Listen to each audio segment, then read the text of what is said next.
You probably think you're an independent thinker. You believe that your opinions are your own, that your goals are yours, self-created, and that your personality is yours, created through years of study and turmoil and overcoming challenges. The preferences that you have are all yours, created by you. But if you slow down and really look at it long enough, take the time to examine all of those things, you're going to find that a shocking amount of your behavior and preferences and goals are created because of your social interactions. It's uncomfortable because we love the idea of individuality. We love the idea that we arrive at our conclusions through logic and wisdom and experience and careful thought. But many of our beliefs were installed long before we ever examined them. Sometimes before we even capable of examining them. Through family and school and culture and religion and workplaces and friends and algorithms and status systems and fear and reward and punishment and social approval. Most people are running scripts they never consciously chose. And before the internet gets weird about this is not some conspiracy episode. This is not about society brainwashing you. This is the fact that you are shaped by your environment far more than you realize. That's just reality. The question is whether or not you've been conditioned. The answer is that you have. But are you aware of it? And now that you are you going to do something about it? One of the strangest things about being human is how normal conditioning feels to us. It's familiar. You grow up in a particular household and think, this is how people are. You enter a profession and think, this is how success works in this job. You join a social group and think, this is what normal people believe. And over time, those assumptions stop feeling like assumptions. They start feeling like truth. That's the power of repetition and social reinforcement. But see, humans are adaptive. And adaptation can be rewarded. Let's think clearly about how early this starts. Children rapidly learn what emotions are acceptable and which ones are not.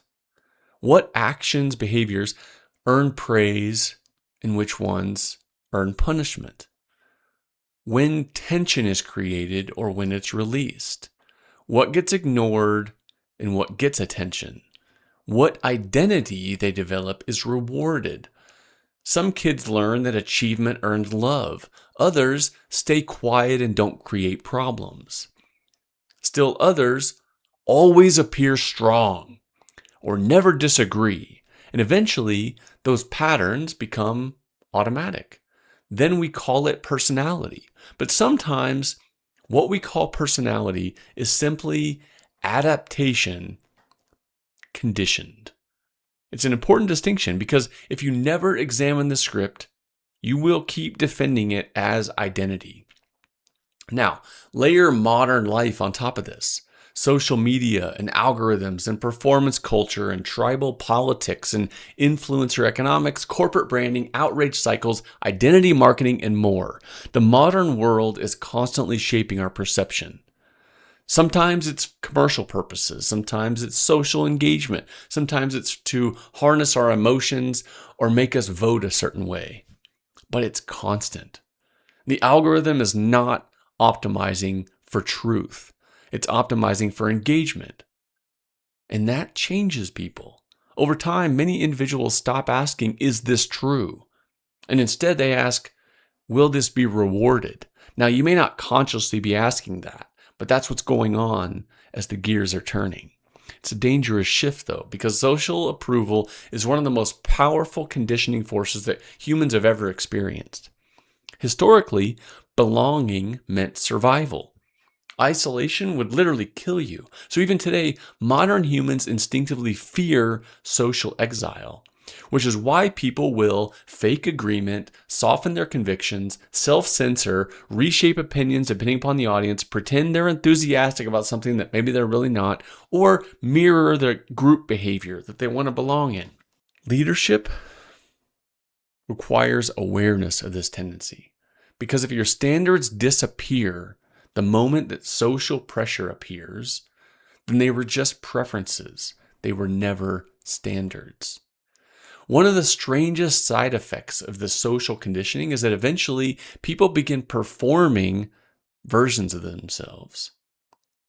Have you ever noticed that in yourself? That you're performing? It's not intentional usually. It's just automatic. You can see it everywhere. People crafting identities around productivity or success and fitness and politics, and eventually the performance becomes so practiced that people forget there's a performance happening. That's why people feel deeply disconnected from themselves even while appearing highly successful, because they've built socially rewarded identity without ever asking if it was truly theirs. That's dangerous. It's dangerous for life. It's also dangerous if you're a leader, because leadership without self-awareness becomes mimicry. Who are you mimicking? Whose language or posture or leadership style or confidence theater or motivational cliches or performative certainty are you mimicking? Instead, try developing your own grounded convictions. Oftentimes, people will go sideways in a conversation like this, and you're going to think that I'm encouraging you to become some sort of pseudo-revolutionary. But that's not true either, because some conditioning is likely helpful. Language and ethics and discipline and emotional regulation and cooperation all require conditioning. The goal is not about becoming uninfluenced. The goal is becoming aware enough to examine the influence, and that's where emotional intelligence becomes so important. Because emotionally immature people cannot examine themselves honestly. Their identity becomes fused to their beliefs. So any challenge feels like a personal attack. But emotionally mature people can pause and ask, why do I believe this? Where did this belief come from? Is this still helping me in my life or my leadership? Is this aligning with the values that I claim to have? That's self-calibration. So one of the central ideas inside of leadership development is this: you must become capable of consciously authoring your life. Consciously. Otherwise, your future gets outsourced to your default habits and group expectations and social approval, and then drift happens, and then very few people will wake up to what's happened. You didn't intentionally choose mediocrity. It happened slowly. One small compromise at a time. One avoided conversation at a time. All right. You probably don't need more motivation. What you need is to examine. Examine yourself. Slow down long enough to ask, was this belief installed by someone else, or was it mine? Is it mine? Who benefits from my behaviors? What patterns am I unconsciously repeating? And what parts of me are intentional versus inherited? Because leadership begins the moment you stop outsourcing your mind. And maybe real freedom is not becoming uninfluenced. Maybe it's simply becoming aware enough to choose more consciously. This is Daily QCI in a nutshell. Question, create, inspire. Your turn.